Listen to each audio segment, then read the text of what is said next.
आप अगर शुगर के मरीज हैं, आपको अगर खून की बीमारियां हैं, आप अगर आर्थराइटिस के शिकार हैं, आपका अगर वजन ज्यादा है, तो इन सब के हल के लिए हम 1 सितंबर से एक कोर्स स्टार्ट करवा रहे हैं।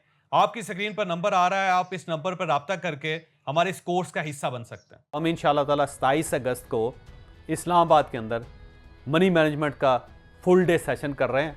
आप हमें उसमें ज्वाइन करें। आपकी उम्र कोई भी है और आपका ताल्लुक किसी भी तबके के साथ है, हम इंशाल्लाह ताला आपके सारे सवालों का जवाब वहाँ पे देंगे। मैं एक बार जीटी रोड से अपने शहर से इस्लामाबाद की तरफ आ रहा था, तो रास्ते में मेरी गाड़ी ख़राब हो गई। अब मैंने इस्लामाबाद पहुंचना भी था और गाड़ी भी ख़राब हो चुकी थी और अब कोई और रास्ता भी नहीं था। तो ये बिल्कुल दरमियान में सड़क पे गाड़ी ख़राब हुई और अब जो अगला स्टेशन था वो खासा दूर था। तो मेरी एक आदत है, जब भी इस किस्म की सूरत होती है तो मैं पैदल चलना शुरू कर देता हूँ। तो मैंने जॉगर्स पहने और ड्राइवर से कहा कि आप इसको स्टार्ट करने की कोशिश करो, मैं पैदल चलता हूँ, अगर रास्ते में मुझे कोई गाड़ी मिल गई तो मैं उससे इस्लामाबाद चला जाऊँगा और आप उसके बाद गाड़ी ठीक करवा के आ जाना। अब मैं सड़क के साथ साथ पैदल चलता जा रहा हूँ, तो सामने से एक दोधी आया। आपने देखा दोधी होते हैं जो दूध बेचने वाले होते हैं। तो दूध बेचने वालों का तरीकाकार ये होता है कि उनके पास एक पुरानी सी मोटरसाइकिल होती है कावासाकी की, और उसके दोनों साइडों पे दूध की ड्रमियाँ होती हैं। आपने कभी देखा होगा। आप अगर कभी सुबह उठें और आप अपने शहर में आएँ, अपनी गली में जाएँ, तो आपको एक मंज़र नज़र आएगा कि एक पुराना कावासाकी का मोटरसाइकिल है या फिर होंडा 125 है और उसके ऊपर दूध के 2 ड्रम लदे हुए हैं, एक एक साइड पे, एक इस साइड पे, और उसके दरमियान एक मोटा सा आदमी बैठा होता है और वो हर गली में, हर मोहल्ले में, हर घर के सामने जाके वो जो दूध का ड्रम होता है उसमें से दूध निकाल के हर घर में दे रहा होता है। तो मैं जब वहाँ सड़क पे खड़ा हुआ था तो सामने से एक दोधी आ रहा था, इसी तरह मोटरसाइकिल, उसके ऊपर एक मोटा सा लंबा सा बंदा बैठा हुआ है और उसके दोनों साइडों पे दूध के ड्रम लटके हुए हैं। तो उसने मुझे देखा, देख के कहने लगा, चौधरी साहब क्या हाल है? मैंने कहा ठीक हूँ। तो इधर क्यों सड़क पे चल रहे हैं? तो मैंने कहा भाई मेरी गाड़ी ख़राब हो गई है, तो अब मैं आगे चल रहा हूँ, कहीं ना कहीं से कोई गाड़ी मिलेगी तो उसके बाद मैं उस पर बैठ के इस्लामाबाद चला जाऊँगा। कहते हैं आपको लिफ्ट चाहिए? तो मैंने कहा लिफ्ट तो चाहिए। कहने लगा आप यहाँ रुके, मैं थोड़ी देर में आता हूँ और मैं आपको अगले स्टेशन पे उतार दूंगा, अगले बस स्टॉप पे, और वहाँ से आपको कोई ना कोई टैक्सी, कोई ना कोई बस मिल जाएगी। मैंने कहा ठीक है। तो मैंने उससे कहा कि मैं यहाँ पे खड़ा होकर इंतज़ार करूँ या फिर पैदल चलता रहूँ? तो उसने कहा नहीं नहीं, आप यहाँ रुके, मैं अभी थोड़ी देर में आ रहा हूँ। तो मैं वहाँ रुक गया उसके आश्रय पे और तकरीबन 15-20 मिनट गुजर गए। गर्मियों के दिन थे, धूप बड़ी तेज़ थी, पसीना मुझे निकल रहा था और बड़ी तकलीफ़ हो रही थी मुझे। तो मुझे महसूस हुआ कि वो बहुत ही वाहियात आदमी है। मेरे अंदर से आवाज़ निकली कि मुझे यहाँ पे खड़ा करके उसने कहा कि आप यहाँ खड़े हो, मैं थोड़ी देर में आता हूँ, और आया नहीं। तो मैंने उसको बड़ा बुरा भला कहना शुरू कर दिया कि यार क्या आदमी था, क्या अजीब-ओ-गरीब आदमी था। मैं अगर चलता रहता तो खासा आधा किलोमीटर या किलोमीटर मैं सफ़र तय कर लेता, उसके इंतज़ार में यहाँ पत्थर पे बैठा हूँ। तो मैं जब ये सोच रहा था तो मीनवाइल मैं देखा कि एक गाड़ी आई, पुरानी सी कार थी जो होती है ना एफएक्स कार। वो कार आगे गई, आगे आने के बाद मुड़ के वो मेरे पास आई और अंदर से वही शख्स निकला जिसने मोटरसाइकिल पे मुझे कहा था ना आप रुकें, मैं आपको लिफ्ट देता हूँ। तो वही बाहर निकला। बाहर निकल के उन्होंने कहा चौधरी साहब आएँ, बैठे, मैं आपको अगले स्टेशन पे, अगले बस स्टॉप पे उतार देता हूँ। तो मैंने उससे कहा यार तू अजीब आदमी है, मुझे कहा कि आप यहाँ पे खड़े हो और मैं आपका इंतज़ार करता रहा और आप इतनी लेट आए। तो उसने कहा सर बात ये थी कि मोटरसाइकिल था मेरे पास, तो मैंने सोचा कि आप बड़े आदमी हैं, अब मोटरसाइकिल के ऊपर जिसमें रोज़ मैं दूध लाद के लेके जाता हूँ उसमें मैं कैसे आपको बिठाऊंगा। तो मेरे दोस्त की गाड़ी थी, मैं उसके घर गया, जाकर उससे चाबी ली और चाबी लेने के बाद मैंने कहा कि मैं आपको गाड़ी पे छोड़ देता हूँ। तो मेरे दिल से बड़ी दुआ निकली। मैंने कहा यार बड़ा अच्छा आदमी है कि उससे पहले मैं ऐसे बिला वजह इसकी नीयत पे शक कर रहा था कि इस शख्स ने इतना पेन लिया कि इसने मोटरसाइकिल के बजाय एक दोस्त से गाड़ी मांगी और फिर इतनी दूर से मेरे लिए आया। तो मैंने उसका शुक्रिया अदा किया और मुझे वो बड़ा अच्छा आदमी लगा। उसके बाद हम चल पड़े। थोड़ी दूर गए तो गाड़ी ने ऐसे ऐसे झटके खाने शुरू कर दिए। तो अब वो गाड़ी झटके खा रही है ऐसे। अब छोटी गाड़ी कभी आप बैठे हैं तो उसमें जब आप झटके लगते हैं तो बड़ा अजीब सा लगता है, कभी आगे चल रही है कभी पीछे चल रही है। तो मैंने कहा भाई ये क्या हो रहा है? कहने लगा मुझे लगता है सर इसका पेट्रोल ख़त्म हो गया। तो मैंने कहा यार अजीब आदमी है कि पहले तूने मुझे इंतज़ार करवाया, अब गाड़ी में बिठाया, अब उसका पेट्रोल भी ख़त्म हो गया। कहने लगा सर सिर्फ पेट्रोल का मसला नहीं है, मेरे पास पैसे भी नहीं है।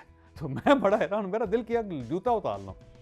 बहरहाल मैंने उससे कहा कि अब क्या हो सकता है? कहने लगा जी थोड़ा दूर पेट्रोल पंप है, हम वहाँ जाएंगे, वहाँ तक मेरा ख्याल है गाड़ी चली जाएगी और उसके बाद आप पैसे दे दीजिएगा और आप मैं पेट्रोल डलवा के तो आपको आगे छोड़ आता हूँ।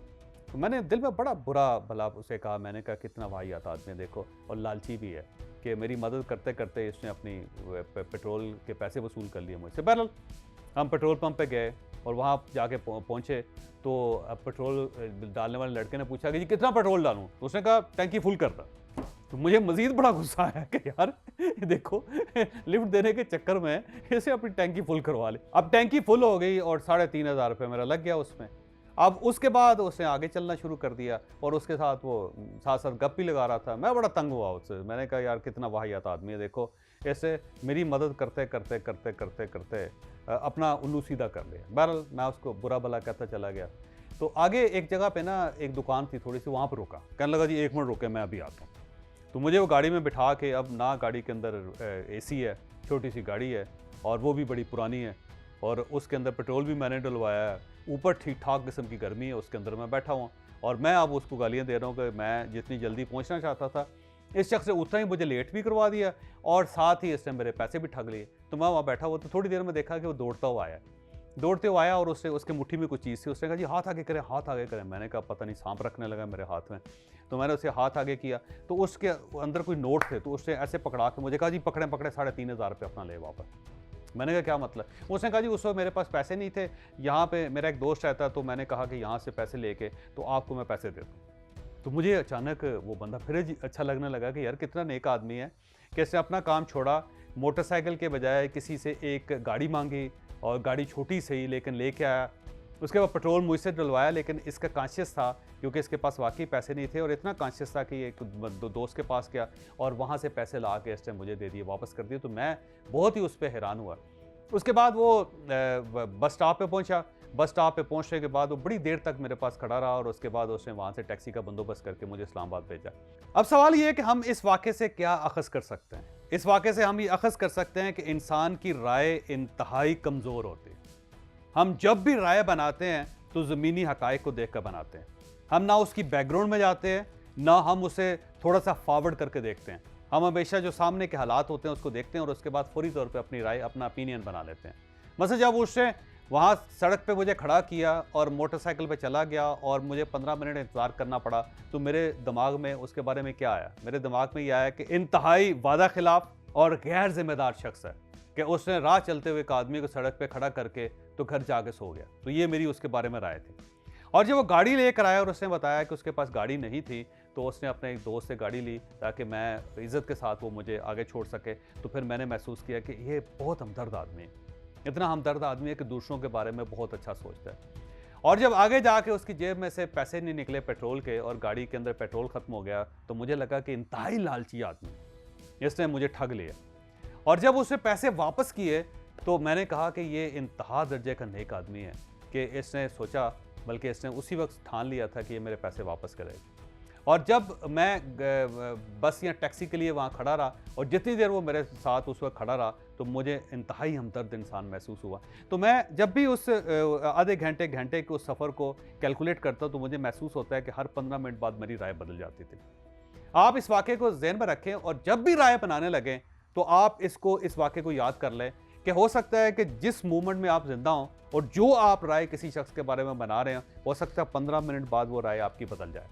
ये याद रखें कि इंसान की राय इंतहाई कमज़ोर होती है क्योंकि जो कुछ हमें दिख रहा होता है हम उसकी बुनियाद पर ओपिनियन बना रहे होते हैं। लिहाजा ओपिनियन बनाते हुए हमेशा बैकग्राउंड में जाएं और थोड़ी सी दूसरे शख्स को स्पेस दें। ये याद रखें कि कुदरत भी स्पेस देती है। अल्लाह ताला ने भी जब हम फोत होंगे तो फौरी तौर पर हमारा फैसला नहीं करेगा, वो हशर के दिन का इंतज़ार करेगा कि हो सकता है जो इस नेकी के बीज बोए हुए हैं उनमें से कुछ तना और दरख्त निकल आए।